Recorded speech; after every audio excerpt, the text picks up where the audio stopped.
toutes et à tous. Bonsoir à tous. Ce soir, pour notre cinquième conf du mercredi, qui est dédié aux femmes, nous recevons 4 jeunes développeuses qui sont 4 alumnies de la 3W Academy. Alors, pour celles et ceux qui ne nous connaissent pas encore, nous sommes la 3W Academy, une école de formation au métier du développement. Nous existons depuis 2012 et nous proposons des formations en bootcamp ou en alternance. Quant à moi, je suis Nadège, je suis en charge de la communication pour la 3W Academy et je vais avoir le plaisir d'animer cette table ronde. Je précise juste que cette conférence est enregistrée et donc vous pourrez retrouver le replay sur la chaîne YouTube de la 3W Academy. Alors, le sujet qui nous rassemble ce soir nous tient particulièrement à cœur à la 3W Academy parce qu'il s'agit des femmes dans le numérique et que pour nous, l'inclusion par le numérique est une valeur très, très forte. Nos formations sont ouvertes à tous, avec ou sans diplôme, quel que soit votre âge et que vous soyez une femme ou un homme. Et pourtant, la part des femmes inscrites dans nos formations n'est que de 22%. Quand on pense que les métiers du numérique sont en tension aujourd'hui en France et que d'ici 2022, c'est 190 000 emplois qui seraient à pourvoir dans ces métiers-là, il est très dommage que les femmes ne puissent pas profiter de cette opportunité. Et justement, parmi nous ce soir, nous avons 4 femmes qui ont su saisir cette opportunité et qui sont donc aujourd'hui développeuses web. Donc, j'ai le plaisir de vous présenter Aurélie, Camille, Elvira et Julie qui sont avec nous ce soir. Et on va commencer par un petit tour de table. Donc, racontez-nous un petit peu votre parcours avant la 3W Academy, ce qui vous a poussé vers le développement web et quelles formations vous avez faites dans notre école. Donc, on commence avec Aurélie. Bonsoir, donc moi c'est Aurélie, j'ai 24 ans et je me suis réorientée dans le développement il y a 2 ans. Mais avant ça, j'étais dans la nutrition et la diététique. J'ai fait 3 ans d'études dedans, puis après j'ai essayé de chercher un peu du travail. C'était assez bouché, vraiment j'avais du mal à trouver du travail, c'était pas toujours des missions très passionnantes. Je me suis pas vraiment retrouvée là-dedans. Ça finissait par plus correspondre à mes objectifs de vie. Donc pendant 2 ans, j'ai travaillé, j'ai cherché où me réorienter. J'ai essayé plusieurs voies qui, pour différentes raisons, n'ont pas fonctionné. Et c'est vraiment par hasard que j'ai découvert le développement. Donc vraiment, j'avais aucun a priori sur ce métier et sur aucun d'autre d'ailleurs. Je suis tombée par hasard en fait sur les portes ouvertes en ligne de la 3W. Je me suis dit pourquoi pas. Je vais juste regarder, après tout, c'est juste de l'information. Donc, j'ai suivi cette petite conférence. Suite à ça, j'ai fait le mois 0, qui était gratuit. C'est un mois de mise à niveau par la 3W Academy qui se fait totalement en ligne. Et donc là, on apprend un petit peu les rudiments, les bases du code. Et j'ai commencé à accrocher, en fait. Moi qui étais vraiment... j'étais pas spécialement destinée à l'informatique, j'étais même plutôt pas très douée au lycée. Durant mes cours d'informatique au lycée, c'était pas ça. Et finalement, en fait, on apprend d'une façon différente l'informatique et pas à pas, on se prête au jeu et ça devient vraiment quelque chose de très prenant, passionnant. Donc voilà, c'est vraiment par hasard que j'ai trouvé le développement.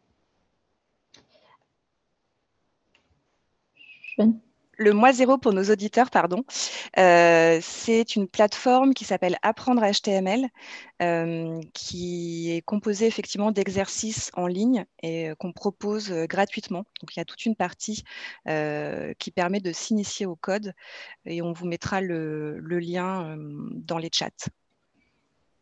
Merci Aurélie. Tu veux rajouter quelque chose ? Juste peut-être suite à ça, je suis rentrée dans la 3W justement. J'ai fait la formation les 3 mois, la formation 400 heures, on l'appelle comme ça. Et vraiment, là, c'est très intensif, on voit les bases.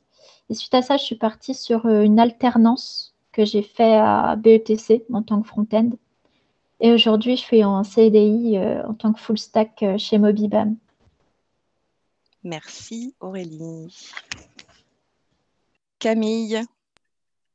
Bonsoir à tous. Alors moi, c'est un peu pareil qu'Aurélie. J'étais en ressources humaines, donc j'ai fait un bac+5 RH. J'ai travaillé 2 ans dans le domaine et donc j'étais en recrutement, ce qui me plaisait pas forcément. J'aurais préféré faire autre chose en ressources humaines. Et donc du coup, je cherchais du travail, mais c'est assez bouché en France, donc je trouvais pas non plus. Et c'est un ami qui m'a parlé. Il était donc expert développeur Angular. Il m'a parlé du code. Il m'a dit c'est génial, il y a beaucoup d'opportunités de postes. Donc, du coup, j'ai commencé à apprendre JavaScript toute seule et je me suis rendu compte que j'irais pas très loin comme ça. Donc, j'ai cherché des cours du soir sur Internet et je suis tombée sur la 3WA. Donc, je me suis inscrite rapidement. J'ai fait le bootcamp, donc les 400 heures. Et après, je suis partie sur une alternance chez Abilways. Donc, j'étais à la 3WA de 2018 à 2020. J'ai eu mon diplôme en juillet. Et là, je suis développeur front-end chez Consult My App en CDI. À Londres. À Londres. Puisque Camille est une globe-trotteuse. Merci Camille. Elvira, je te laisse la parole. Oui, bonsoir tout le monde. Alors, me concernant le développement, en fait, mon histoire vous rappellera un peu celle d'Aurélie et de Camille, puisque je n'étais pas du tout non plus destinée à ce métier de développeuse. À la base, j'ai un parcours purement scientifique, plutôt dans la biologie, donc avec un master en pathologie humaine et une spécialisation en sécurité sanitaire des aliments. Donc, grosso modo, un grade d'ingénieur en qualité agroalimentaire. Suite à cela, en fait, le hasard a fait que j'ai été embauchée en tant qu'office manager chez Médecins Direct. C'est une plateforme de téléconsultation et c'est au cours de mon parcours chez eux que j'ai pu, on va dire, connaître le métier de développeur, puisque j'étais tous les jours en contact avec des développeurs pour échanger sur différentes problématiques. Et je souhaitais mieux comprendre, en fait, pourquoi certaines choses n'étaient pas possibles techniquement. Donc, du coup, j'ai commencé à m'intéresser à ce que c'était le code, le développement web. Et de fil en aiguille, je suis tombée là-dedans, on va dire. Je me suis prise au jeu et j'ai fini par vouloir me reconvertir une année plus tard. Donc, du coup, j'ai décidé d'intégrer la 3WA Academy au format bootcamp puisque je souhaitais que ce soit intense, justement, et que ça puisse me donner le bagage nécessaire pour démarrer directement et être opérationnel dans le milieu du développement. Et suite à ça, j'ai s'en suivi deux CDD plus un CDI actuellement chez Oxalis. Et entre-temps, j'ai rejoint l'équipe des Décodeuses, qui est une association qui aide les femmes à s'intégrer dans le développement web en tant que mentor et formatrice. Et à côté, de temps en temps, une fois par mois, j'anime un podcast pour une radio libre qui s'appelle Les Muses de Paris. Voilà. Et on vous met dans le chat le lien vers l'association dans laquelle Elvira est mentor, qui s'appelle donc Décodeuse. Merci Elvira. Julie, on t'écoute. Bonjour à tous, donc moi c'est Julie, j'ai 27 ans. Moi à la base, un peu comme les autres, je n'étais pas du tout destinée à faire du développement web.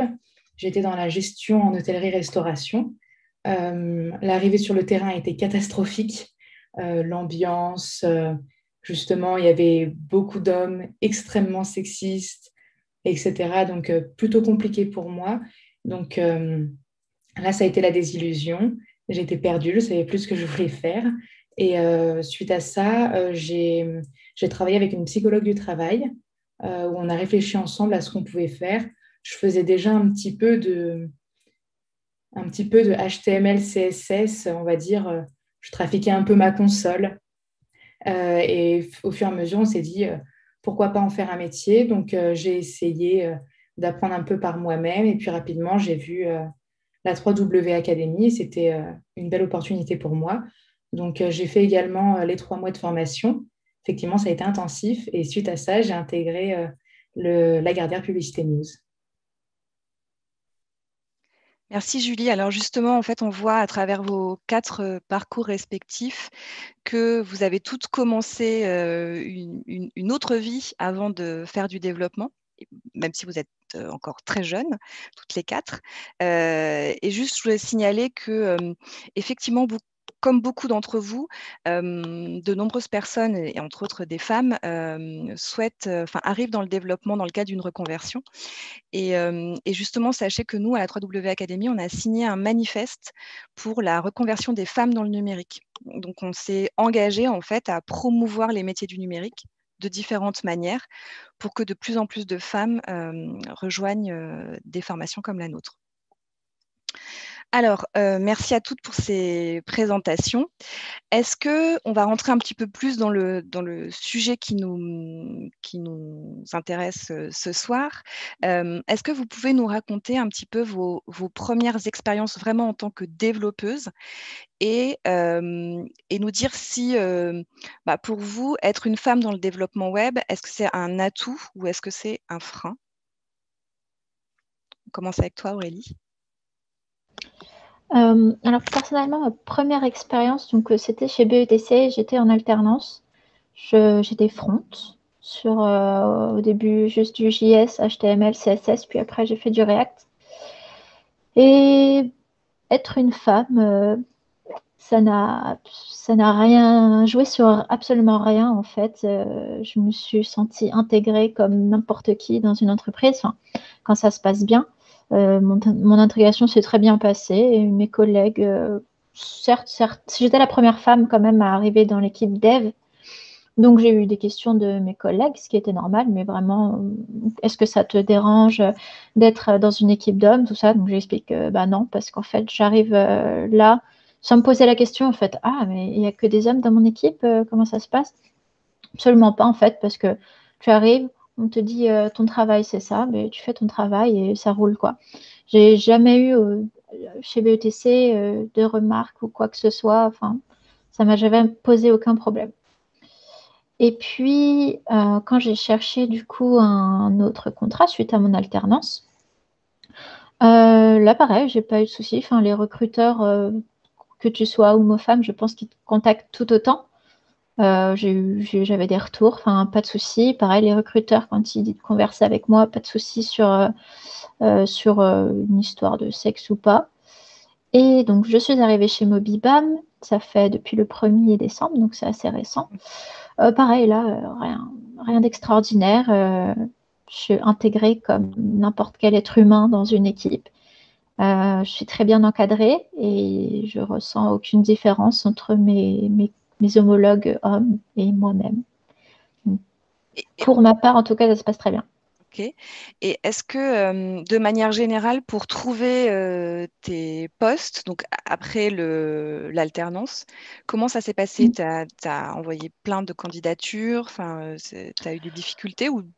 Non, pas vraiment. En fait, j'ai commencé à regarder à la fin de mon alternance. J'avais quelques réponses, quelques pistes, mais je ne cherchais pas très sérieusement à ce moment-là.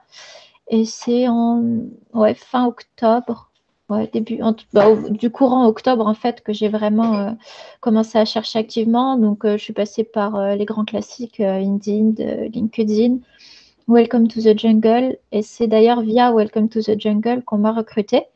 Donc, j'envoyais quoi? Une dizaine, une quinzaine de CV par jour. Ça me répondait très régulièrement. Donc, ça a été assez rapide parce que finalement, j'ai commencé mes recherches en octobre. J'ai débuté le 1er décembre. Donc c'est assez rapide quand même. Ah oui, très rapide. Okay. Merci Aurélie. Camille? Alors, donc moi j'ai travaillé chez Abilways en alternance. C'était une équipe que d'hommes, donc j'étais la seule femme. Je me suis pris quelques réflexions sexistes. Et par contre, voilà, à part ça, rien de particulier. Et donc quand j'ai recherché du travail, j'ai envoyé 40 CV en tout. Et j'ai eu beaucoup de personnes qui m'ont contacté via LinkedIn. Et j'avais 2-3 entretiens par jour. Donc, je pense vraiment pas que ce soit un frein. On m'a dit à Londres que ça pouvait être un avantage. Ah oui, Donc, parce que toi, tu cherchais déjà de toute façon à Londres. alors, j'ai cherché après la 3WA en Suède et en Norvège. Donc, j'ai juste envoyé une dizaine d'applications enfin de CV. Et après, j'ai commencé, vu que j'ai fait un bootcamp spécialisé en JavaScript, j'ai commencé début décembre à chercher du travail et j'ai trouvé début janvier. Ah bah oui, c'est rapide aussi. Et donc là, je suis dans une équipe, on est 4 et c'est que des hommes, mais il n'y a aucune différence. Ok. Merci Camille. Elvira? Alors, me concernant, ma première expérience s'est faite via LinkedIn parce qu'en fait, le CTO d'une startup avait repéré mon profil et du coup m'avait contacté pour pouvoir passer un entretien, un test technique. Chose que j'ai réussi et du coup j'ai eu mon premier contrat grâce à ça. J'ai intégré une équipe 100% masculine, mais je n'ai pas eu de problème. En fait, les réflexions que j'ai pu avoir venaient de membres qui n'étaient pas développeurs. Donc du coup, c'était un peu, enfin, on passe vite à autre chose je ne dirais pas que être une femme développeuse, c'est un avantage ou un frein. Je dirais juste qu'à partir du moment où on est motivé, qu'on est passionné, et c'est ce qui c'est ce qui vous rassemble. nous rassemble Ouais. tous. Je pense que on oublie très vite qu'on est dans une équipe d'hommes. Après là, chez Oxalis, c'est différent puisque pour la première fois, j'ai des collègues femmes. Du coup, j'ai quand même senti une légère différence, mais je dirais pas que c'est un frein ou un avantage. Je dirais juste qu'il faut se lancer et il faut pas penser à ça parce que oui, on va vous poser la question, est-ce que ça ne te dérange pas d'être dans un milieu d'hommes? Mais bon, si on est vraiment là parce qu'on aime ce métier, qu'il y ait des hommes, qu'il n'y ait que des hommes ou que des femmes, ça ne changera rien en fait, en définitif. Donc, on est tous là pour la même chose, pour développer un super produit et pour s'éclater. Voilà. T'as raison. Mais quand même, est-ce que tu trouves qu'il y a eu un peu... Enfin, là tu es dans une équipe où il y a 2 autres femmes avec toi. Est-ce que tu as l'impression que c'est en train de changer, cette espèce de... Enfin, qu'il y a de plus en plus de femmes ou c'est le hasard, enfin, c'est un cas exceptionnel Alors, je ne dirais pas peut-être pour Oxalis, mais je dirais par rapport aux demandes que je reçois sur LinkedIn, de demandes d'aide, de conseils, etc. Je rencontre de plus en plus de femmes que je retrouve après qui expliquent leur parcours et qui ont l'air de bien évoluer. Donc, je pense que ce qui manque pour qu'on puisse arriver à une certaine parité, ce serait que les femmes oublient en fait que c'est un métier d'homme, parce que ce n'est Ouais. pas un métier d'homme, c'est un métier tout court. Voilà. On en parlera tout à l'heure, effectivement, de ce qu'il faut faire pour améliorer les choses. Merci, Elvira. Julie? Alors, de mon côté, il n'y a pas eu de réelles difficultés à mon arrivée donc, chez Lagardère. Je ne pense pas qu'être une femme dans le numérique, ce soit un frein. Je pense qu'on rencontre les mêmes difficultés qu'on peut rencontrer dans tous les métiers, c'est-à-dire les problématiques. On va tout de suite, c'est vrai que pendant les entretiens, on m'a tout de suite posé la question, quelle est votre situation familiale? Est-ce que vous avez des enfants? Mais ce n'est pas du tout propre au numérique. Et donc, on ne posait pas du tout la question à mes camarades hommes. Mais bon, c'est comme ça. C'est comme ça. Tant que le sujet du congé maternité ne changera pas en France, je pense que ça ne changera pas du tout. Euh, Sinon, non, je pense même que c'est même plutôt un avantage. En ce moment, c'est plutôt bon pour la communication des entreprises de dire qu'elles ont des femmes. Donc, je pense qu'à compétences égales, ils préféreront même plutôt prendre une femme. Euh, c'est mon avis, en tout cas, c'est ce que je pense. C'est une discussion qu'on a eue, effectivement, et pardon de te couper, mais qu'on a eue aussi avec Camille, il me semble, à propos de ses recrutements à Londres, où elle avait parfois l'impression que c'était une chance, finalement, que... Oui, c'est sûr. Et en plus, il y a beaucoup de solidarité entre femmes dans le numérique. C'est quelque chose que j'ai pu remarquer, entre autres avec des partenaires des autres boîtes, des femmes que je côtoie, qui me font beaucoup ce retour-là. Les femmes entre elles sont plutôt soudées. D'ailleurs, on voit beaucoup d'associations sortir comme Elvira, mais il y a aussi il y a Aurélie Jean qui est souvent invitée chez nous sur Europe 1 pour parler de sujets d'actualité et qui a une association qui s'appelle In Silico Veritas, je pense. J'espère ne pas faire de bourde. On regardera. Donc, qui aide, en fait, qui pousse les femmes à aller faire des études dans le développement. Et c'est vraiment chouette, en fait, d'avoir une image d'une femme qui a vraiment réussi, qui est vraiment devenue une référence dans le développement. Donc, je pense que l'image joue beaucoup. Donc, là-dessus, non, pour moi, être une femme n'est pas un frein dans le numérique. Ensuite, au niveau de mon expérience, donc moi, ça s'est passé un petit peu en deux parties. Je suis chez Lagardère, j'ai intégré Lagardère 2 mois après avoir fini le cursus donc de la 3W Academy. Je les ai rencontrés lors d'un speed recruiting organisé par la 3W Academy. Donc, j'ai un intitulé de poste très moche qui s'appelle intégrateur digital, qui en gros veut dire développeur front. Et au niveau de l'équipe, donc quand j'ai intégré dans un premier temps, j'étais dans une équipe entièrement dédiée à toutes les questions d'intégration, de format publicitaire, etc. Donc, qui était uniquement composée d'hommes. Et c'est vrai que ça s'est tout de suite très bien passé. Il n'y a pas eu de problème, j'ai pas eu de réflexion ou quoi que ce soit. J'ai fait un test technique pour rentrer. Je me suis quand même posé la question à savoir si on m'avait vraiment pris pour mes compétences ou parce que j'étais une femme.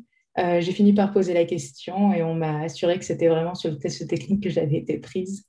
Ça m'a un peu rassurée. Mais c'est important ce que tu dis. C'est important ce que tu dis, Julie, parce que vous avez, je pense, enfin, presque toutes parlé des tests techniques, et c'est quand même des métiers où effectivement, cette façon de recruter par les tests permet justement une plus grande ouverture, puisque les tests, on les réussit ou on les réussit pas, qu'on soit un homme ou qu'on soit une femme. Oui, c'est vrai que ça c'est très bien. Je trouve que ça aide beaucoup justement à ce qu'il n'y ait pas de différence lors des recrutements hommes-femmes. Donc ça c'est vraiment une bonne chose. Ensuite, donc dans un deuxième temps, il y a donc eu une partie de Lagardère qui a été revendue.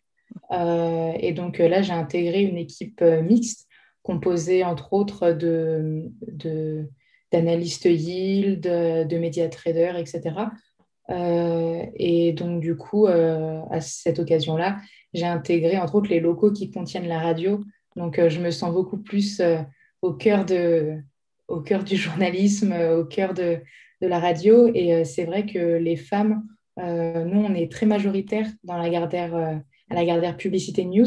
Il y a plus de 70% des femmes, enfin, il y a plus de 70% des employés qui sont des femmes. Donc, notre présidente, Marie Renoir, est une femme aussi. Et il y a souvent des opérations autour des femmes. On a fait, par exemple, un podcast Virgin Radio, Sans elle, ça sonne faux, où des artistes disaient des textes sans les L, ou bien sur Europe 1 aussi, une rubrique féministe. Enfin, en tout cas, c'est quelque chose, c'est un sujet qui revient vraiment souvent. Donc, être une femme, non, il n'y a pas de, il y a pas de souci là-dessus.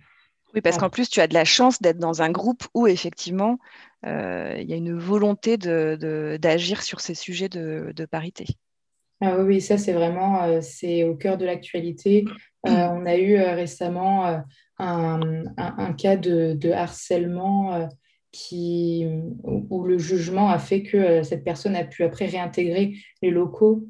Et du coup, là, on a eu entre autres une animatrice radio qui s'est mobilisée, qui a fait une lettre ouverte à notre direction, qui a poussé notre directrice justement à prendre une position forte là-dessus pour, en gros, pour nous assurer son soutien sans faille sur ces questions qui sont encore, enfin, je trouve ça personnellement encore surprenant qu'il y ait encore une question en fait dessus. Hélas. Je partage ton avis. Et après, niveau réellement travail, ça a été pour moi une très belle opportunité, la scission, car je me suis retrouvée seule sur la partie technique très rapidement. Ça m'a permis d'énormément progresser, j'ai pris des responsabilités. Ça a été un saut dans le grand bain où j'ai dû me débrouiller toute seule, mais je pense que j'aurais jamais pu progresser autant que ce que j'ai fait là avec la scission de Lagardère. Merci, Julie. Alors, en fait, ce qu'on comprend au travers de vos expériences et de vos récits à toutes les quatre, c'est que finalement, une fois qu'on est dans le développement, pas vraiment de problème, en tout cas pas plus que dans un autre secteur, en tout cas. Nous, on a une vraie problématique, et on n'est pas les seuls, hein, heureusement, à la 3W Academy, c'est qu'effectivement, comme je vous le disais en introduction, on n'a que 22% de femmes qui s'inscrivent à nos formations. Et pourtant, on va faire un petit retour en arrière. Donc, je fais un clin d'œil à Elvira. On va faire un petit peu d'histoire, puisque vous ne le savez peut-être pas, vous qui nous écoutez, mais c'est une femme qui s'appelle Ada Lovelace, qui a créé le premier programme informatique, et c'était en 1843. Et en fait, jusqu'à la Seconde Guerre mondiale, la programmation, c'était essentiellement des métiers qui étaient exercés par les femmes. Et d'ailleurs, dans les années 50, la moitié des effectifs du secteur informatique étaient composés de femmes. Elles sont d'ailleurs restées majoritaires jusque fin des années 70. Et donc, on pourrait se demander qu'est-ce qui s'est passé pour que les hommes s'emparent à un moment de ces métiers du numérique, enfin de l'informatique à l'époque. Une des thèses qui est avancée régulièrement, c'est qu'en fait, l'informatique est devenue de plus en plus un enjeu stratégique pour les États et pour les entreprises, et que c'est à ce moment-là que les hommes se sont emparés de ces métiers. Et d'ailleurs, on a fait un très très court petit cours d'histoire sur le sujet, mais si vous voulez en savoir plus, je vous recommande d'aller lire un article sur le site de notre partenaire qui est la Grande École du Numérique. Si vous vous intéressez au sujet des métiers du numérique, vraiment rendez-vous sur leur site. C'est une mine d'or pour tous ces sujets. Ils ont un article qui est hyper passionnant, qui traite justement uniquement des femmes et du numérique. Alors, mesdames, on a compris maintenant qu'une fois qu'on est dans le développement web, ça se passe bien. Mais à votre avis, qu'est-ce qui pourrait changer cette situation, donc ce problème de recrutement des femmes sur nos métiers? Comment faire pour que plus de femmes se tournent vers les métiers du développement, à votre avis? Aurélie? Ouais, je pense que c'est ce qu'on est en train de faire là. Ça va être de la communication. Peut-être, c'est toujours qu'on a cette imagination du geek, et le geek est souvent un homme. Bien sûr, il y a des femmes geeks, ça c'est clair. Mais on a toujours cette image-là, et du coup, le geek amène à l'informatique, mais pas forcément. Moi, je suis vraiment pas geek du tout. Je joue pas aux jeux vidéo, ça m'intéresse pas. Et pourtant, j'ai trouvé la voie de l'informatique parce que la 3WA a su intercepter mon réseau dans mes recherches. Donc, ça va être beaucoup de communication, et pas que sur les réseaux, mais peut-être aussi dans les écoles. Par exemple, au moment du lycée, quand on doit faire notre choix d'orientation, ça a été un grand moment pour moi, l'orientation, ça a été compliqué. D'ailleurs, ça n'a pas été fructueux peut-être, vu que je me suis réorientée. Mais à ce moment-là, peut-être proposer plus peut-être même des intervenants comme ça, comme une de nous quatre peut-être, pour aller dire à tous ces élèves, hommes ou femmes, que vous voyez, l'informatique, ça peut être génial. C'est pas une histoire de sexe, vraiment. Faudrait avoir tendance, et d'ailleurs c'est un peu le débat, le grand débat du moment, arrêter de se considérer comme un sexe et juste comme une personne avec un cerveau et des compétences. Et puis à partir de ce moment-là, ça roulera. Je pense que ça s'améliore. Ça peut encore s'améliorer, et puis on va y arriver. Après, c'est pas une obligation qu'on soit à 50-50 dans ce métier, mais c'est vrai que c'est une part assez faible de femmes dans le métier. Donc je pense que c'est vraiment une histoire de communication et d'éducation pour ma part. Merci Aurélie. Camille? Je rejoins tout à fait Aurélie. Je pense que c'est vraiment de la communication, parce que moi, si j'avais pas rencontré ce développeur qui m'a expliqué, qui a pris le temps de m'expliquer vraiment ce qu'il faisait, et me dire essaye d'apprendre le JavaScript, jamais je me serais tournée vers l'informatique. Et je la rejoins complètement lors de l'orientation au lycée, puisque jamais j'ai entendu parler de computer science. J'ai entendu parler de métiers du tertiaire qui vont bien, malheureusement, qui sont complètement bouchés aujourd'hui. Donc, les RH, la communication et le marketing. Parce que moi, j'ai fait une section STG, donc je crois que ça a changé depuis, mais où c'était vraiment marketing et communication et RH. Donc, tout le monde s'engouffrait là-dedans, en fin de compte. Et voilà, donc j'ai été jusqu'à mon master pour me retrouver de retour en France, parce que j'ai fait mon master au Canada. Et pour au final qu'on me dise ah bah vous inquiétez pas si vous trouvez rien dans 1 an et demi, c'est normal. Donc voilà. Et je pense que c'est vraiment un problème de communication parce que jamais j'aurais été vers le développement si on m'avait pas montré le chemin. Merci Camille. Elvira? Alors là, pour le coup, je rejoins encore Camille et Aurélie. De toute façon, on va être tout le temps d'accord ce soir. C'est que moi, c'est la même chose. J'ai fait un bac S, en soi-disant, c'était pouvoir accéder à toutes sortes de métiers, mais j'avais jamais entendu parler de ce métier. Jamais, au grand jamais.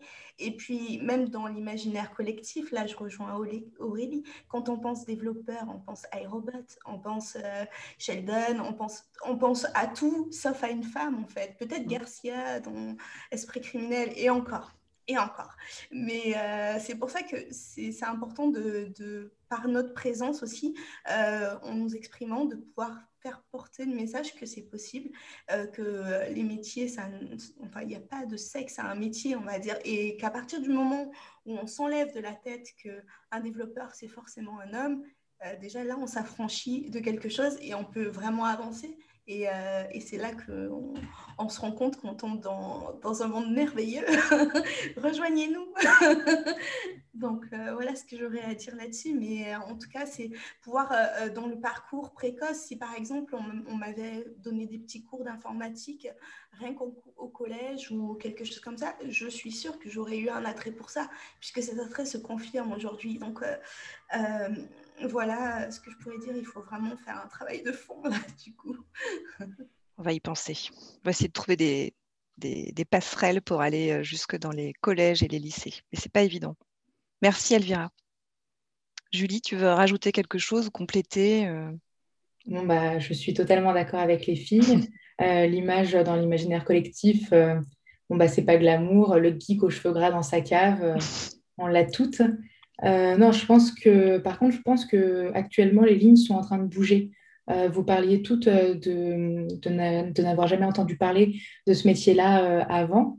Je connais entre autres des jeunes qui sont dans des collèges qui maintenant apprennent un petit peu le HTML, CSS et devinez quoi, elles trouvent ça super cool. C'est vrai que c'est un métier qui, pour ma part, je trouve vraiment exaltant parce que c'est de la création. On écrit quelques lignes et hop, on transforme une page web, c'est vraiment cool. D'un autre côté, il y a aussi, tout à l'heure je parlais des associations, il y a aussi la mannequin Carly, je l'ai noté quelque part, Carly Cross, du coup, c'est une mannequin qui a changé de vie pour devenir développeuse web. Et du coup, elle a monté une association aussi qui s'appelle Code with Lossy. Et du coup, c'est pour promouvoir auprès des jeunes filles le développement web. Donc, si même une ex-mannequin en fait, c'est que ça devient glamour. C'est clair. Merci Julie. Merci. Je ne sais pas si je peux ajouter quelque chose. Oui, vas-y Aurélie. Au lycée, j'ai fait la filière S avec l'option sciences de l'ingénieur. Donc, comme quoi, il y avait déjà quelque chose à ce moment-là. Enfin, j'apprenais, il y avait le côté mécanique et il y avait le côté électronique et aussi légèrement de la programmation, mais via des outils où tu ne rentres pas dans le code. Mais à ce moment-là, au lycée, donc on est encore jeune, on ne sait pas encore ce qu'on veut faire, on nous parle forcément de l'école d'ingénieur. À ce moment-là, quand je suis en SSI, on parle école d'ingénieur. Moi, à ce moment-là, je suis naze en maths. Concrètement, je suis vraiment naze en maths. Donc, je ne m'imagine pas aller en école d'ingénieur. Et même si je m'imaginais y aller, qu'est-ce que c'est en fait, l'école d'ingénieur? Tu vas être ingénieur, c'est quoi? C'est super large comme voie. Et d'ailleurs, actuellement, j'ai un collègue qui, lui, était ingénieur et est passé dans la voie du développement. Donc, à partir d'ingénieur, on peut le faire. Mais c'est trop large. En fait, à ce moment-là, il aurait fallu me parler plus précisément des voies qui étaient possibles dans ce monde-là, parce que je pensais que au développement dans l'industrie et c'était pas vraiment un délire. Donc peut-être pour les jeunes qui sont dans ces filières, peut-être leur parler plus précisément des options possibles et des voies possibles. Je trouve que c'est assez restreint l'orientation qu'on nous fait au lycée et peut-être au collège. Après, je parle de ça, c'était du coup en 2014, mais Il n'y a pas si longtemps que ça quand même. Oui, il n'y a pas si longtemps, c'est vrai, mais vraiment, je vois beaucoup de mes collègues de lycée qui font des choses qui n'ont rien à voir avec leur première orientation. C'est que de base, à la source, c'est qu'il y a un petit souci sur l'aide à l'orientation, en fait. D'ailleurs, tu sais ce que tu dis à propos des écoles d'ingénieurs qui sont très bien et tout à fait respectables, mais effectivement, notre fondateur a créé la 3W Academy en 2012, donc il y a déjà un petit moment, avec cette idée que justement, pour faire du développement, il n'est pas nécessaire d'être bon en maths. Et que, effectivement, tous les cursus qui étaient proposés à l'époque, c'était des cursus de BTS ou autres ou école d'ingé qui comportaient toutes les autres matières où on ne faisait pas que du développement. Et lui, il a eu l'idée à un moment de dire, finalement, pour former un développeur web, si on enlève tout ce qui est autre et qu'on se concentre sur le développement, on peut arriver à faire une petite formation en 3 mois, 4 mois. C'était 400 heures à l'époque, effectivement, ça fait 3 mois. Et donc, on se concentre que sur ça. Et à l'époque, ça n'existait pas. Et je pense que beaucoup de jeunes, effectivement, se disent, comme exactement ce que tu t'es dit, que finalement, une école d'ingé, c'est pas, pour le coup, c'est pas accessible à tous. C'est ça, c'est trop large. Enfin, pour avoir dans mon entourage pas mal de personnes qui ont fait de l'ingé, personnellement, j'aurais pas pu parce que rien que par exemple le cursus en maths, il m'aurait bloqué, j'aurais jamais pu valider. Enfin, peut-être que je dis ça. Enfin, au lycée, c'était pas déjà glorieux, ça aurait peut-être pas été nickel. Mais finalement, après, pour juste parler des maths, en effet, on n'a pas besoin d'être bon en maths. Mais finalement, c'est une logique qui vient. J'y arrive en fait, c'est juste une logique, on voit les choses autrement, notre cerveau il remodule un peu dans le sens du développement et de la programmation, et ça vient tout seul, les choses paraissent plus logiques en fait que quand on était devant notre feuille avec notre Casio à côté, quoi. C'est pour ça qu'il ne faut pas avoir peur de ça et peut-être le dire aux hommes et femmes d'ailleurs, parce que c'est pas que les nanas qui sont nulles en maths, mais le dire à tout le monde pour dire n'ayez pas peur, c'est pas les maths qui feront que vous n'y arriverez pas. Et quand vous parlez d'orientation, il y a une association avec qui on travaille beaucoup qui s'appelle Talent du numérique. Et eux, leur objectif, en fait, c'est justement de communiquer sur tous les métiers du numérique auprès des jeunes. Si vous ne connaissez pas, pour les jeunes qui nous écoutent, allez sur leur site. C'est vraiment... Enfin, voilà, ils ont plein d'actions de communication et tous les métiers sont expliqués. Et d'ailleurs, ils ont aussi une partie du site qui est consacrée aux femmes. Et ils recensent déjà toutes les actions qui sont possibles, parce qu'il y a effectivement, on en a parlé, mais beaucoup d'associations qui œuvrent pour promouvoir les métiers numériques auprès des femmes. Mais vraiment, allez-y, allez faire un tour sur ce site. C'est pareil, c'est une mine d'informations à propos des métiers du numérique. Merci. On parlait tout à l'heure du fait que les femmes sont sous-représentées dans ces métiers-là. Et tout à l'heure, Julie, tu as dit que on t'avait demandé lors de certains entretiens ta situation familiale. Moi, je me suis demandé à un moment en préparant cette table ronde si les femmes n'avaient pas peur que justement que l'équilibre vie pro, vie perso avec un métier technique comme ça ne soit pas atteint. Est-ce que vous concernant, alors je sais que vous n'êtes pas encore maman, enfin voilà, mais est-ce que vous, votre équilibre vie pro, vie perso, vous l'avez trouvé depuis que vous êtes dans le développement? Comment vous gérez ça? Après, je dirais que sachant que c'est quand même un métier très prenant, ça peut vite envahir dans le bon sens, on y passe énormément de temps. Donc là, on est jeune, on n'a peut-être pas de responsabilité familiale, donc on peut se le permettre. Je sais que je passe beaucoup de temps sur mon travail. Après, c'est parce que je le veux bien. Je pense que le jour où on a une vie familiale ou des obligations, quelles qu'elles soient, on peut prendre le temps de. Et je trouve que, surtout en ce moment, les entreprises ont tendance à commencer à favoriser l'humain quand même, de se rendre disponible, enfin de comprendre que la personne doit se rendre disponible pour sa famille ou pour d'autres choses. C'est le cas chez Mobibam. Enfin, je les trouve très humains. Donc le jour où j'ai un problème, je sais que je peux compter sur eux pour me libérer du temps. Je pense, je sais pas. Après, je me projette pas parce que les enfants, voilà. Mais si un jour, peut-être que je sais qu'il n'y aura pas ce truc de ah, c'est le congé maternité, nanana. Je pense qu'il n'y a pas ça chez eux. Je sais pas comment c'est ailleurs. Mais en tout cas, je pense qu'on peut trouver son équilibre. Il faut faire attention de ne pas se laisser déborder par la passion ou être trop dans le truc, quoi. Et le fait d'être en télétravail, c'est plus facile, c'est moins facile? Après, je pense que ça dépend Ah oui, comment. oui. Depuis que je suis chez Mobibam, je suis que en télétravail, du coup, contexte sanitaire. Et oui, ça dégage 1 heure et demie, pratiquement 3 heures par jour, peut-être plus pour certains. C'est énorme, on a le temps de faire énormément, donc peut-être travailler plus. Mais peut-être aussi pour les familles de s'occuper de leurs enfants, de faire ce qu'ils ont à faire. Moi, je sais que ça m'aide beaucoup, ça me libère du temps, ça permet de s'aérer le cerveau. C'est très important dans ce métier-là de pouvoir lâcher prise à un moment parce que sinon, notre petit bug, il se résout jamais. Et ça me laisse le temps de faire ce que j'aime, faire à manger, faire plus tard. Non. Mais ouais, le télétravail, ça change tout quand même. Merci Aurélie. Camille?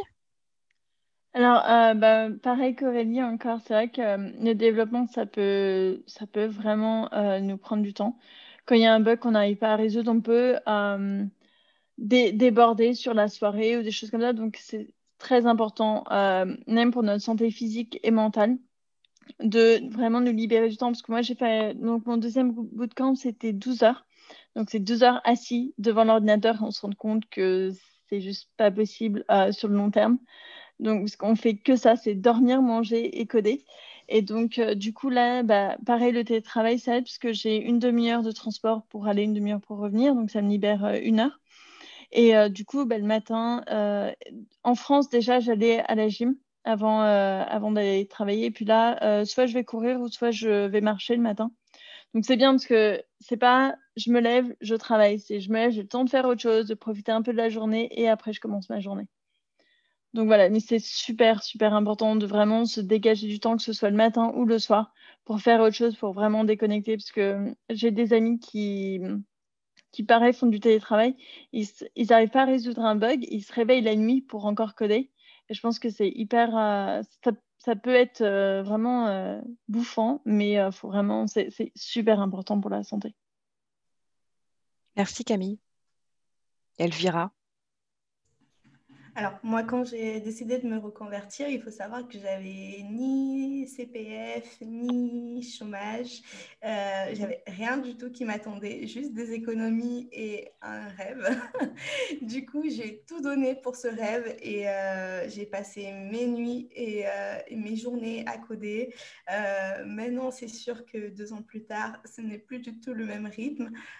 J'essaie quand même d'insérer dans mon agenda des petits moments où je vais penser qu'au code et peut-être faire de la veille techno, ce genre de choses.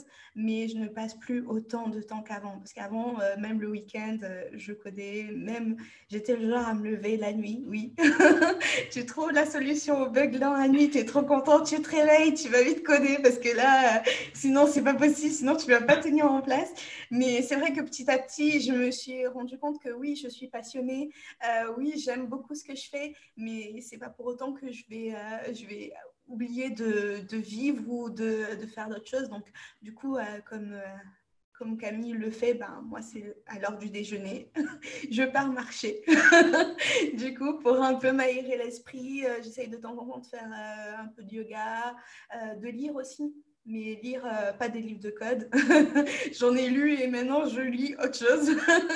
et aussi m'occuper un peu du podcast. Donc du coup, ça me permet de cette manière-là de trouver un équilibre et de faire en sorte que la passion ne prenne pas tout le pas sur ma vie, parce que c'était vraiment ce que c'était pendant 1 an. Donc voilà. Merci Elvira. Julie?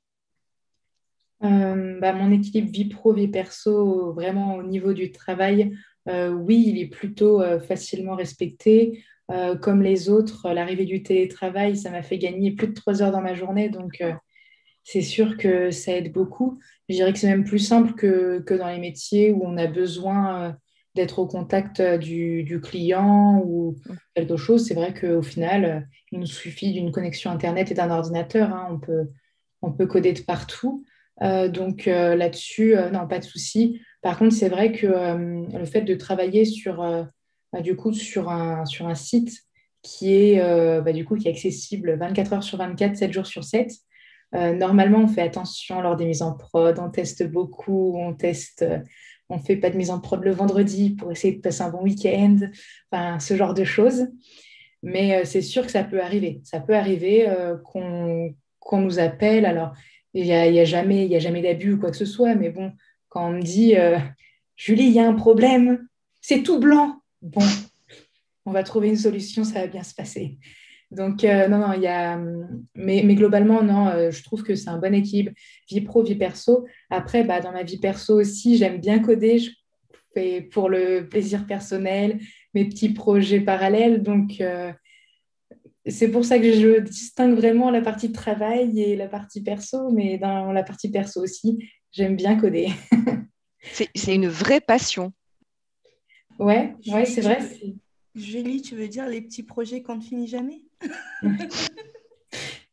Je vois que toi aussi, tu en as quelques-uns. Tout à fait, ouais. Ouais, ouais.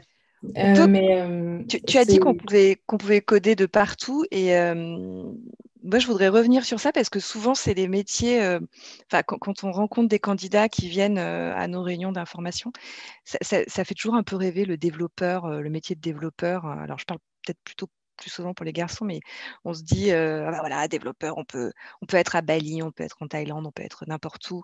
Qu'est-ce que vous en pensez de ça? C'est un peu un mythe ou... Perso, c'est un de mes critères. Quand j'ai cherché à me réorienter, il fallait qu'il y ait ce critère de mobilité, que je puisse exercer de n'importe où. Donc là, actuellement, je suis dans la région parisienne, mais si je peux déménager ailleurs en France ou même à l'étranger, c'est possible. C'est possible parce qu'il suffit d'avoir ta co. Après, bon, s'arranger avec ton entreprise peut-être vis-à-vis du décalage horaire, mais quoi, si je veux aller vivre en Bretagne, c'est faisable, quoi. Mon manager, d'ailleurs, je ne l'ai jamais rencontré en physique. Il habite dans le sud. Et ça se passe très bien comme ça. Julie? Moi, de mon côté, alors je pense que c'est tout à fait possible, il n'y a pas de souci. Par contre, de façon un peu plus réaliste et terre à terre, les sociétés, en tout cas au moins les grosses sociétés, aiment bien quand même nous avoir dans les locaux. Après, ça dépend vraiment de ce que chacun recherche. Moi, ce que je cherchais, c'était la stabilité en sortant, parce que ce qu'on nous apprend, c'est que le bout de l'iceberg. On a encore tellement de choses à apprendre après. J'avais vraiment peur de me retrouver dans une petite start-up où j'étais la seule dev et qu'on me dise tiens, j'ai une idée, tu fais ça. Enfin, ça me terrifiait et du coup, je voulais absolument rentrer dans une grosse société où il y aurait du monde pour continuer à me faire évoluer. Et dans ces cas-là, non, je pense que dans ces conditions-ci qui sont les miennes, non, c'est pas possible de se rêver à Bali. Après, là, le contexte a fait qu'on a tous appris, que les sociétés ont tous découvert que le télétravail pouvait bien se passer. Nous, d'ailleurs, dans la société, il y a des changements. Maintenant, on va passer à 3 jours de télétravail par semaine. Avant, on n'était qu'à un jour. Donc, c'est sûr que ça permet d'envisager les choses différemment, éventuellement de de bouger, de remonter sur Paris seulement pour 2 jours. Enfin, après, chacun imagine sa vie comme il veut. Merci, Julie. Elvira, je te voyais bouger, alors je ne sais pas si tu voulais rajouter quelque chose. Non ? Oui, tout simplement que non, ce n'est pas un mythe, mais en fait, je vais donner une réponse qui est à mi-chemin entre Aurélie et Julie, dans le sens où je connais des développeurs qui sont nomades, qui sont partis, qui travaillent en remote d'où ils veulent, qui même travaillent 6 mois dans l'année et les 6 autres mois sont ailleurs. J'en connais d'autres qui vivent dans des caravanes. C'est totalement possible. Après, c'est sûr que ça dépend des aspirations de chacun et ça dépend aussi de l'envie sur le moment. Si on se sent prêt à pouvoir travailler totalement en remote et savoir que tout se passera bien, notamment si on est dans une entreprise, dans ce cas-là, go. Mais après, c'est vraiment au cas par cas, je dirais, mais je pense que c'est très, très loin d'être un mythe. Après, pour répondre à ce que tu dis, je pense qu'en effet, il faut acquérir un certain stade de maturité et d'expérience parce que là, actuellement, je ne me verrais pas travailler de je ne sais quel pays parce qu'il faut être prêt à réagir à n'importe quel problème.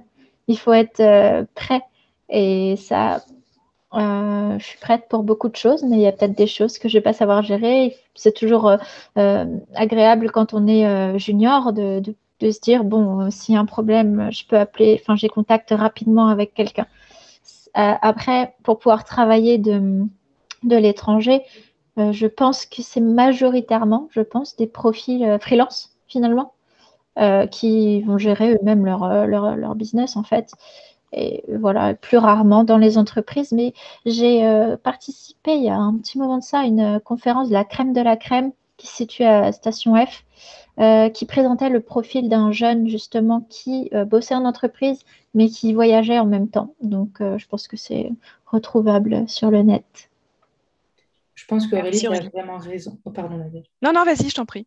Je pense que tu as vraiment raison. En fait, ce n'est pas tant les développeurs en eux-mêmes qui ne sont pas forcément prêts, mais juste les sociétés qui ne sont pas prêtes à laisser leurs développeurs s'envoler. Voilà. Et je rebondis aussi sur ce que tu as dit au début. Il faut quand même, à mon avis, de ce que je vois à la 3W et sur le marché du travail, il faut quand même avoir une certaine expertise avant de se lancer tout seul et pouvoir être développeur web à Bali ou ailleurs. Camille, tu voulais compléter ou... Non, je pense qu'elles ont tout dit. C'est vrai que il faut une certaine expérience pour après pouvoir être soit en freelance ou soit avoir une bonne relation avec son employeur, j'imagine, pour pouvoir partir à Bali. Moi, par contre, mon responsable est en Allemagne et on est tous en remote depuis que j'ai commencé, mais voilà. Et j'ai un ami aussi qui était développeur, donc lui, il était aussi basé à Londres et son responsable était à New York. Après, l'idée, c'est qu'il n'y ait pas trop non plus de décalage horaire, j'imagine, parce qu'après, pour trouver des plages communes... Quand j'ai travaillé en ressources humaines, je devais travailler avec l'Australie et les États-Unis. C'est une société américaine, donc du coup, le matin, je travaillais avec l'Australie et le soir, je faisais le relais en fait avec les deux. Et le soir, je travaillais avec les États-Unis. Merci Camille. Merci à toutes les quatre. J'ai une dernière petite question. Est-ce que vous auriez quels conseils en tout cas vous donneriez à une femme qui veut se lancer dans le développement web? Par où commencer et puis alors les freins, on en a un petit peu parlé, mais voilà, en quelques mots, si vous deviez donner 2-3 conseils, qu'est-ce que vous diriez? Je dirais, premièrement, penser en tant qu'humain, en fait, et pas en tant que sexe. Comme je disais, vraiment, personnellement, ça n'a pas été du tout un critère dans mes recherches. Enfin, j'ai vraiment pas pensé à ma condition de femme pour intégrer un métier ou non. Du coup, je dirais, penser en tant qu'être humain et surtout être encadré. Trouver des personnes, si vous avez besoin de soutien, aller chercher les personnes qui vont pouvoir vous encadrer, vous donner des conseils et beaucoup parler tout au début Je parlais énormément avec les gens. On a créé un groupe dont Elvira fait partie d'ailleurs. On se retrouve régulièrement, enfin, on se retrouvait régulièrement pour parler de ça et on a tous pu se soutenir les plus juniors. Et ça aide. Donc vraiment s'entourer. Une femme peut s'entourer d'hommes et de femmes professionnels, c'est pas un problème. Mais vraiment en parler, ne pas avoir peur de parler de tous ces doutes en fait, poser la question. Et puis ça se passe très bien en fait. Surtout être curieux et s'entourer. Merci Aurélie. Camille? Moi, je dirais lancez-vous parce que certes, travailler avec des hommes, c'est une partie du travail, mais c'est une petite partie de la partie qui est géniale, c'est vraiment de pouvoir créer des applications. Parce que moi aussi, c'est pareil, j'en fais le week-end, j'en fais dès que je peux. Et c'est vraiment super de pouvoir voir ce qu'on fait. On voit le résultat de notre travail, soit sur l'écran ou soit sur le téléphone portable.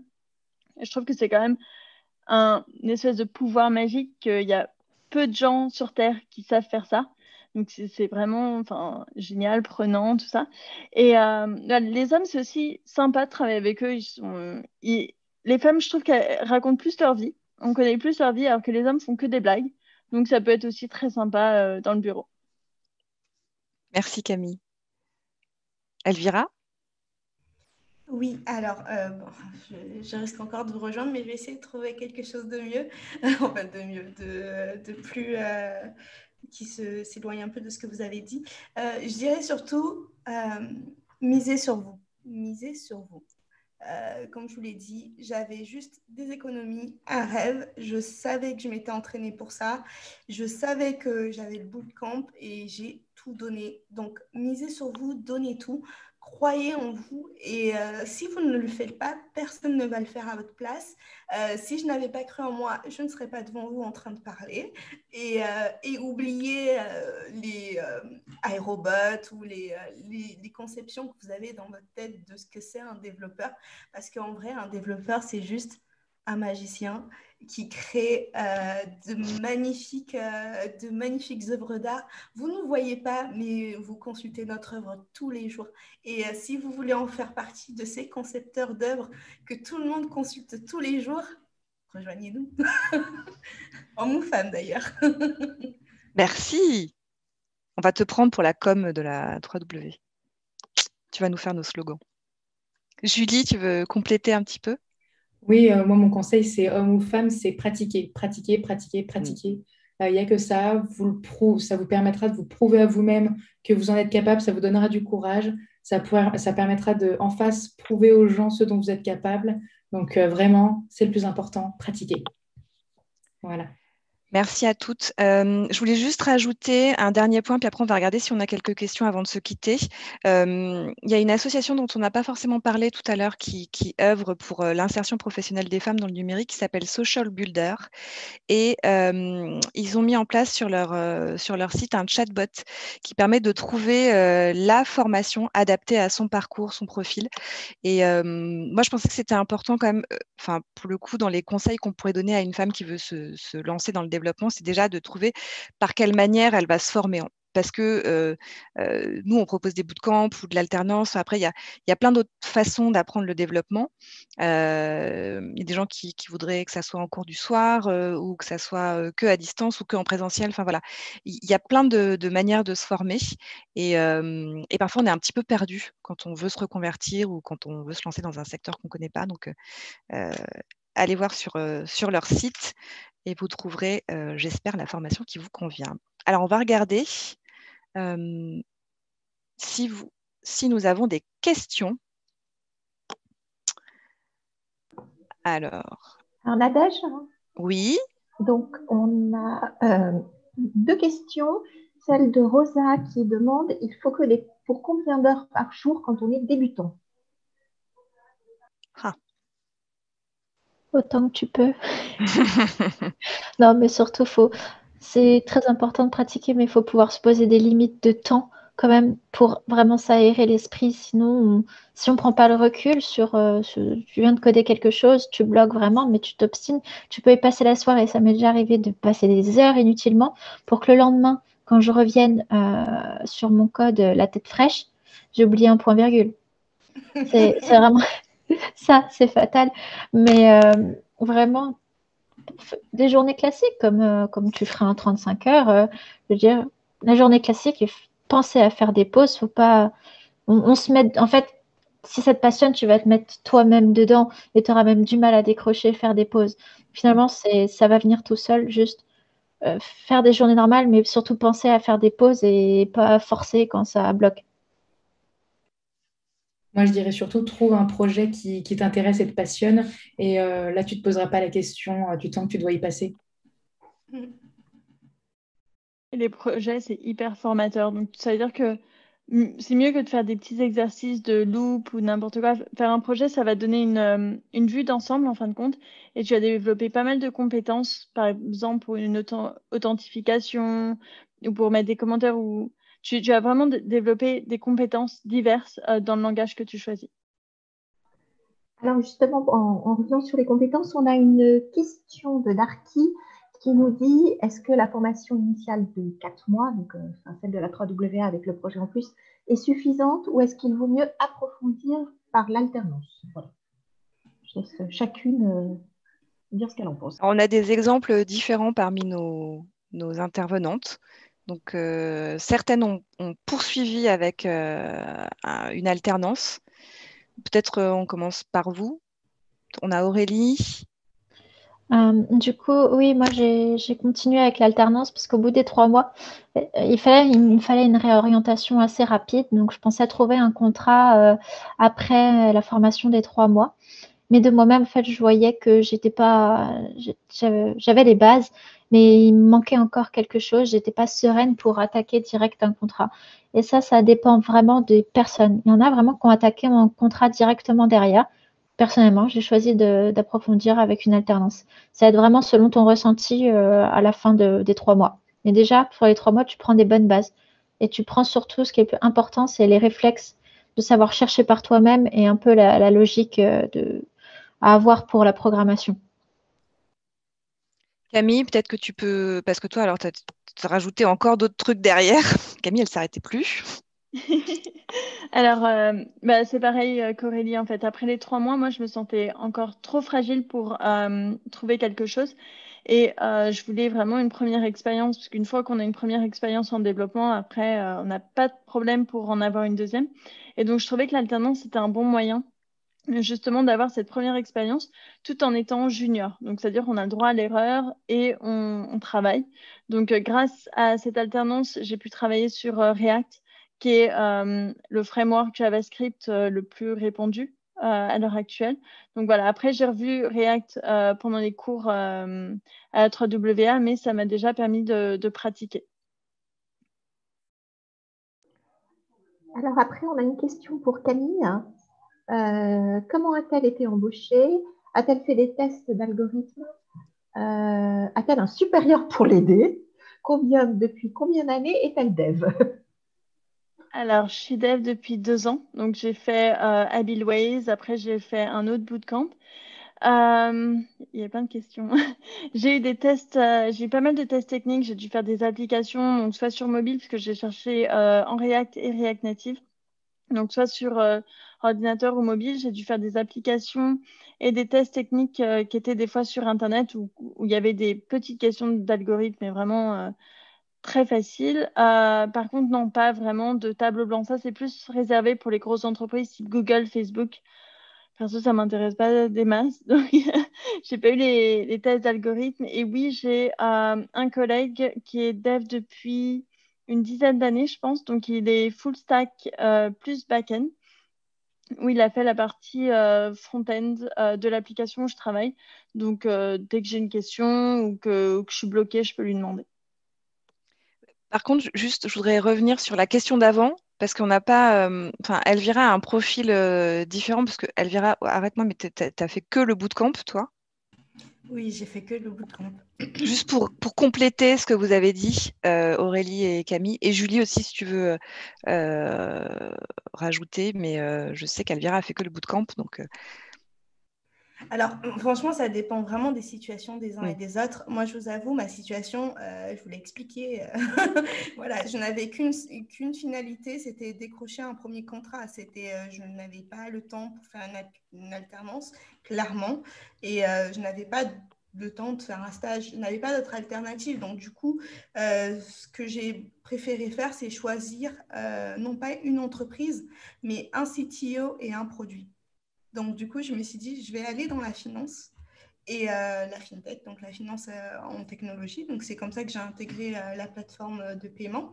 Et j'ai choisi surtout cette plateforme-là parce que le CTO était un autodidacte qui avait travaillé depuis 15 ans, enfin qui touchait le code depuis qu'il avait 12 ans, qui créait lui-même ses propres jeux vidéo. Enfin, voilà, il avait un background en fait qui faisait que je me suis dit, mais c'est avec cette personne que j'ai envie d'apprendre. Et honnêtement, en 6 mois, j'ai appris tout ce que j'aurais pu apprendre en un an et demi et grâce à lui.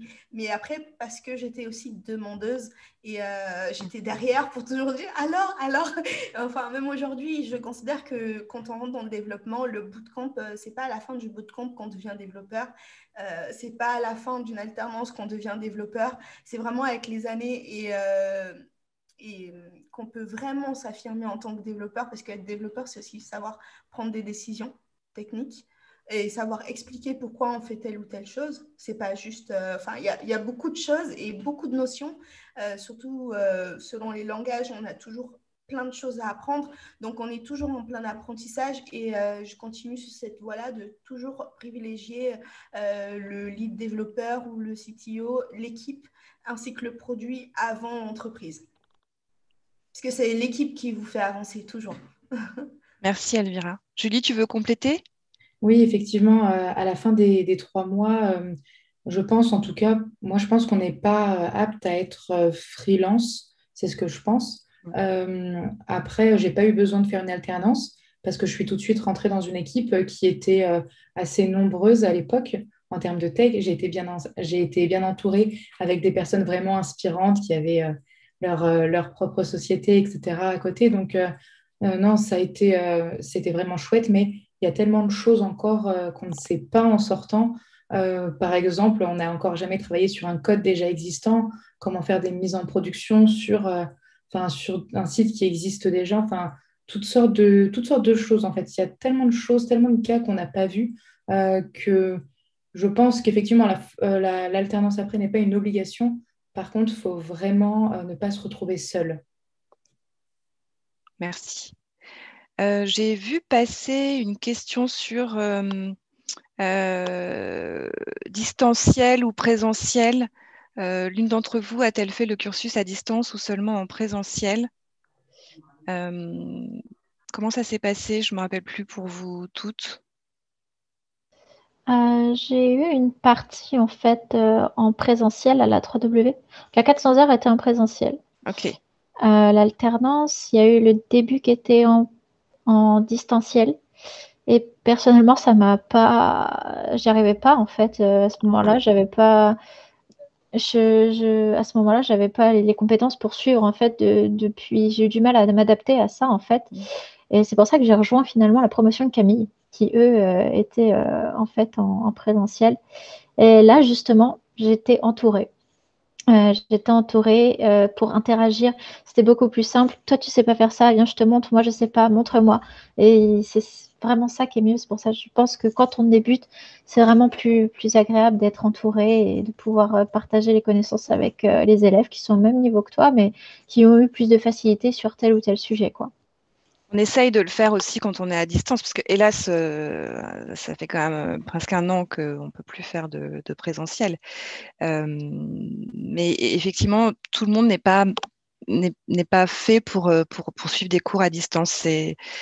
C'est un peu compliqué. Mais on essaye de créer cette synergie. On a des outils aujourd'hui pour enseigner à distance, puisqu'on fait du live à la 3W depuis hyper longtemps. Donc, on s'y est pas mis juste avec la crise sanitaire. Donc, on a des outils qui permettent d'interagir quand même entre les apprenants, avec le prof, etc. Mais je peux comprendre qu'effectivement, quand on est l'un à côté de l'autre, c'est une habitude à prendre et on a pour qui c'est simple, pour qui c'est pas simple. Et en effet, la 3W a tendance à s'améliorer dans le cas pour les classes virtuelles comme ça. On a une question de Jean qui demande quel type de test c'était. Est-ce que c'était très compliqué? Combien de ce qu'on demandait, quel délai, combien de temps? Vous êtes plusieurs à avoir parlé du fait d'avoir passé des tests. Ça varie en fait selon les entreprises. Désolée Aurélie, ça varie selon les entreprises. Ça m'est arrivé de passer des tests dans l'entreprise qui duraient 1 heure, comme des tests qu'on m'envoyait et pour lesquels j'avais 1 semaine. Les sujets, ils peuvent être divers ou variés. Ça peut être créer une base de données, l'afficher avec éditer, supprimer, modifier, enfin créer. Ça peut être créer. Une fois, on m'avait demandé de créer une publicité en CSS. Avec les messages défilants, enfin les espèces de pubs mobiles là. Ça peut être vraiment plein de choses différentes. Après, ce qu'il faut que vous vous disiez, c'est que l'essentiel, c'est que la personne qui va vous corriger puisse voir votre potentiel. Donc, même si vous arrivez un peu court sur la fin, même si vous n'avez pas toutes les réponses, même si vous ne réussissez pas le test technique, ce n'est pas la fin du monde. Il faut que vous vous assuriez que vous ayez suffisamment montré au recruteur pour se dire ah oui, peut-être qu'il n'est pas arrivé jusqu'au bout, mais avec un peu d'entraînement, on pourra en faire quelqu'un qui pourra grandir aisément dans l'entreprise. Et c'est ce que certaines entreprises recherchent aussi. Elles cherchent à fidéliser des développeurs et pourquoi pas en prenant quelqu'un qui a un peu moins un grand niveau, on va dire, et qui pourra monter plus facilement et s'adapter plus facilement aux produits et vraiment être avec vous, plutôt que de prendre un senior qui va peut-être demander aussi un salaire très très élevé. Donc, enfin, ça entre en ligne de compte, je pense, dans les stratégies de recrutement de développeurs. Et c'est pour ça que je vous dis vraiment, montrez votre potentiel, montrez que vous savez commenter, que vous avez indenté un code, que vous savez juste faire un code propre, en fait. Et déjà, ça, c'est beaucoup demandé, déjà, pour commencer. Voilà. Je ne sais pas ce qu'en pensent les autres. Aurélie? Coding Game, ça c'est quelque chose qui m'a beaucoup été demandé pour les tests. Concrètement, moi j'aime pas Coding Game. Hein. T'es pas du tout. Donc t'es junior, tu stresses un peu parce que tu vas faire un test pour une entreprise. Et là, on te met dans Coding Game où t'as pas tes habitudes, t'as pas ton éditeur favori avec tes raccourcis, tes trucs qui te permettent de gagner du temps. Donc concrètement, puis parfois tu comprends même pas l'énoncé. C'est sous forme de jeu un peu Coding Game. Ça, je suis pas très fan. Et sinon, le test que j'ai fait pour rentrer chez Mobibam, je trouve que c'était un des meilleurs tests.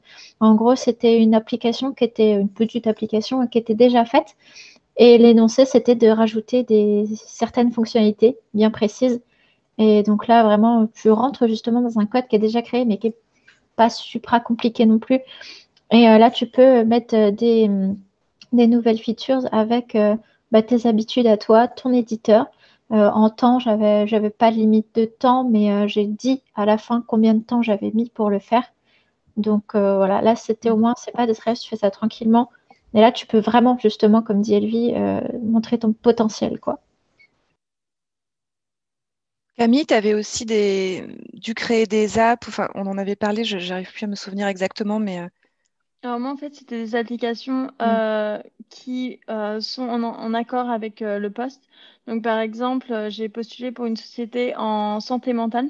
Donc, j'avais fait une application sur la santé mentale avec, pareil, un énoncé, des fonctionnalités à développer. Et donc, voilà, j'ai eu donc, des applications. J'ai une application mobile pour une assurance aussi. Et j'ai eu des tests techniques. Donc, moi, j'ai rien eu en présentiel puisque tout était en télétravail. Et c'était donc ils nous envoient un lien. Et donc, on clique sur le lien et on a des questions, par exemple, des questions sur SaaS ou des choses comme ça, ce que SaaS permet de faire. Il y a des petits algorithmes, des questions en JavaScript, enfin, toutes sortes de choses. Et donc, ces tests-là, ça dure en général 1 heure, 1 heure et demie. Et les applications, c'est très compliqué parce que je me suis retrouvée avec 4 applications à faire en 1 semaine. Donc, pareil, il n'y a pas vraiment de limite de temps. Ils aiment bien. J'ai eu une fois une limite de temps, c'était 3-4 jours pour faire l'application, parce que j'avais le 3e entretien 3-4 jours après. Et par contre, sinon, ils disent voilà, le plus vite possible. Julie, Elvira, ou concernant Oui, les tests techniques? ça a été assez varié. J'ai eu des questions-réponses comme beaucoup. J'ai aussi eu un cas où on m'avait envoyé un lien. Bon, j'avais aucune limite de temps. C'était une page toute blanche. Et puis on m'a dit, si jamais tu trouves, tu nous recontactes. J'ai eu des tests aussi où il y avait une fonction et puis je devais donner à la fin le résultat, mais au final, le résultat n'importait pas du tout parce que c'était des phrases qui voulaient rien dire. C'était uniquement enfin, en gros, si jamais on avait compris le fonctionnement, etc. Donc, non, je pense que c'est très varié. Ça dépend des sociétés. Il y a pas vraiment, je pense qu'il n'y a pas vraiment de test type. Par contre, ce qui est sûr, je ne sais plus laquelle d'entre vous le disait, je pense qu'on a le droit de se tromper. L'essentiel, c'est de montrer déjà qu'on a compris la logique, qu'on a compris l'algorithmie, les choses comme ça. Et à partir de là, ça va tout seul. C'est Elvira qui Juste disait ça. Moi, je voulais juste rajouter, j'ai eu des tests oraux aussi, donc c'est-à-dire c'était juste des questions-réponses où ils me posaient des questions techniques. J'ai eu beaucoup d'entretiens avec une partie technique et donc soit suivi de tests ou soit je pouvais passer à l'étape supérieure suite à cet entretien technique. Quand tu passais les entretiens en France ou à Londres, ça, ou en Non, Angleterre? à Londres, Ah ouais. en Angleterre. Elvira, tu t'es déjà exprimée ou est-ce que tu veux rajouter quelque chose?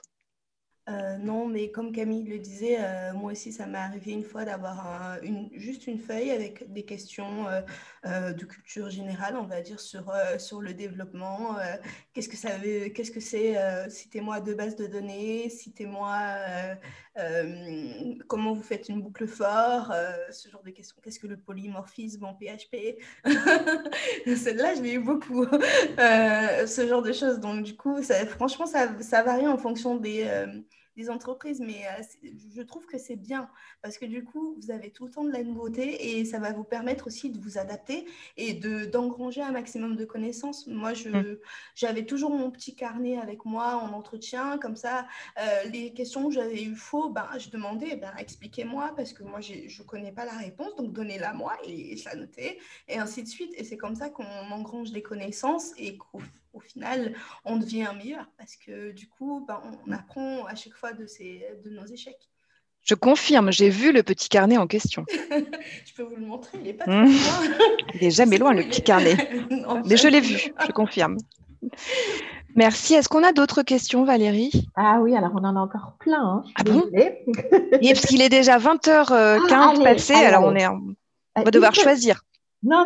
Une que je me posais, c'était, et qui est posée à l'écrit, est-ce que vous n'avez pas de temps en temps le syndrome de l'imposteur? Si, tout le temps. J'en ai parlé avec vous, ça. Ouais, ça c'était un truc, ça s'estompe un peu, mais ça reste quand même, ça persiste et il y a beaucoup de sujets, beaucoup de vidéos YouTube à propos du syndrome de l'imposteur, mais on s'y fait. Quand on est dans notre tâche, on n'y pense plus, mais en fait, tu sais le faire, donc bah voilà, hein, tu sais le faire et puis c'est tout. Enfin, c'est compliqué comme sentiment. Camille, Julie? De mon côté, c'est vrai que oui, souvent, j'ai souvent besoin de me rassurer. Au final, c'est vrai que c'est pas super, ça crée, enfin en tout cas chez moi, ça crée un peu de procrastination. Du coup, je tourne un peu autour du pot, je regarde, j'ose pas trop me lancer. Et puis bon, il y a un moment où il faut y aller. Alors on y va, on débug et puis bah, finalement on est bon. Alors si ça peut vous rassurer, les commentaires sur le chat sont élogieux. Et vraiment, tout le monde vous a trouvé super, génial. Enfin, voilà, comme quoi, il ne faut pas avoir ce syndrome de l'imposteur. Question de Jean, est-ce que vous faites toutes 7 heures par jour? Bon, ça me donne envie de rire. Ou bien êtes-vous contrainte de faire des journées à rallonge ou de bosser les week-ends pour finir certains projets dans les temps? Alors moi, je suis à 7h30. Mon copain, il est aux 40 heures par semaine. Moi, je suis à 7h30, donc 37h30, parce que j'étais pareil en France. Et on m'a dit que ça se pourrait que je travaille certains week-ends pour respecter les deadlines. Mais pour l'instant, tout va bien. Pareil, moi je suis aux 35 heures classique. Bon, bah, ouais, ça arrive d'en faire un peu plus parce qu'il y a quelque chose qui est prenant ou quelque chose qu'on a vraiment envie de terminer. Pour l'instant, j'ai pas encore de deadline, mais dans ma dernière expérience, il est arrivé que j'en ai. Donc, on fait en sorte que ça passe. Ça passe toujours. Ça passe toujours. Oui, on fait parfois du plus, mais en fait, en général, l'extra qu'on fait, c'est parce que c'est nous, en fait. Surtout quand on est en télétravail, c'est nous qui nous disons, mais non, non, je suis presque arrivée à la fin de ce dossier, je suis presque arrivée à la fin du débugage. Il faut absolument que ce soit débugué parce que demain, j'ai pas envie de... Parfois, on se dit ça et du coup, on se dit, bon, allez, mais ça revient toujours à la question de tout à l'heure concernant l'équilibre vie privée, vie familiale, non, vie privée, vie professionnelle plutôt. C'est toujours un petit combat parce qu'aussi, on est passionné et forcément, on va toujours se dire, ah, mais ce petit bug, ça prend 5 minutes. Et 5 minutes, de 5 minutes en 5 minutes, on arrive, ça fait 2 heures. Il est 3 heures du matin. Parfois, on se demande qu'est-ce qui se passe. Mais non, mais après, c'est quelque chose enfin, il faut s'en rendre compte, tout simplement, et se mettre des limites de temps en temps, en se disant, bon, ok, j'ai mal géré mon temps, mais là, pour le prochain projet, je vais faire en sorte de mieux le gérer et de faire en sorte que je puisse tout de suite poser des questions quand j'ai un problème. Parce que ça aussi, ce qui peut nous faire perdre du temps, c'est parce qu'on se dit, oh, on va y arriver, alors que suffirait parfois de demander son aide 5 minutes à un collègue et on est débloqué pour toute la journée. Donc, c'est un peu ce que je voulais dire pour ça. Merci Elvira. Julie?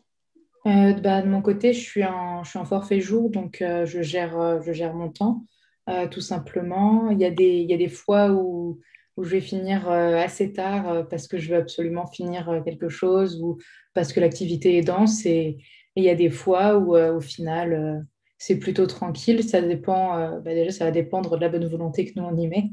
Et ensuite, de la période des projets. Ce que disait Elvira, c'est intéressant, elle disait le fait de demander de l'aide. Au début, je voulais surtout pas demander de l'aide. Je voulais absolument prouver que non, j'étais capable et je préférais ne rien dire à personne et rester un peu dans ma galère à trouver une solution, etc. Et justement, ça a été un de mes objectifs de cette année, savoir demander de l'aide. Bravo, que tu as atteint. Bien sûr. Ah bah oui. Est-ce qu'on a une dernière question? Oui, elle est pour toi en plus, Nadège. Ah bon? T'es prête? À partir de quel âge peut-on intégrer la 3W Academy? Vous avez peut-être créé des vocations. On peut intégrer à partir de 18 ans, voire ça nous est arrivé de prendre des un peu plus jeunes. Tu peux m'aider, mais tu veux rajouter? C'est ça. 18 ans, même si on a pris effectivement des gens à de de façon rares fois. exceptionnelle à Voilà. partir de 16 ans. Et puis, il n'y a pas d'âge limite. Non, surtout pas.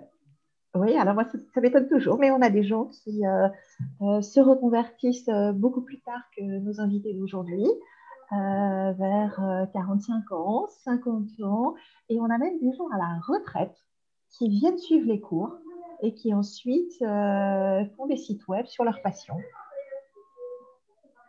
Donc, il n'y a pas d'âge pour démarrer dans le développement web. Est-ce qu'on a fini avec les questions? Je n'en vois pas d'autres. Non, Valérie, Marine, vous ne voyez pas d'autres questions? Ok. Je vous remercie beaucoup, toutes les quatre. C'était un plaisir pour moi de passer ce moment avec vous. Voilà, je voulais vraiment vous remercier parce qu'on a passé quand même du temps ensemble avant cette soirée pour préparer tout ce qu'on s'est dit. Je voulais juste conclure avec, on vous mettra dans le chat ou sous la vidéo en replay, il y a quand même beaucoup de sites aujourd'hui qui permettent de se renseigner sur les métiers du web. On n'oublie pas non plus le site de Pôle emploi, parce qu'ils ont un dossier énorme sur les métiers du numérique.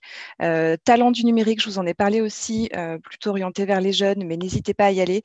La grande école du numérique, c'est pareil, il y a plein de dossiers. Donc vraiment, si vous vous intéressez au développement, si vous êtes tenté par le développement, que vous soyez un homme ou une femme, renseignez-vous.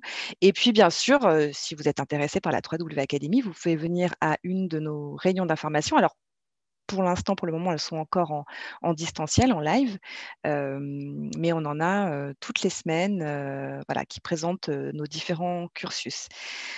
J'ai terminé. Je vous remercie encore une fois. Donc, maintenant, j'ai décidé que je vous appellerai les magiciennes du web. J'adore cette expression, ça va rester. Donc, merci à nos magiciennes du web et puis aux gens qui sont restés jusqu'au bout pour partager et échanger avec nous. Et je vous souhaite une excellente soirée et je vous dis à très bientôt. Bientôt. Merci. Au revoir. Au revoir, à bientôt. Merci, au revoir.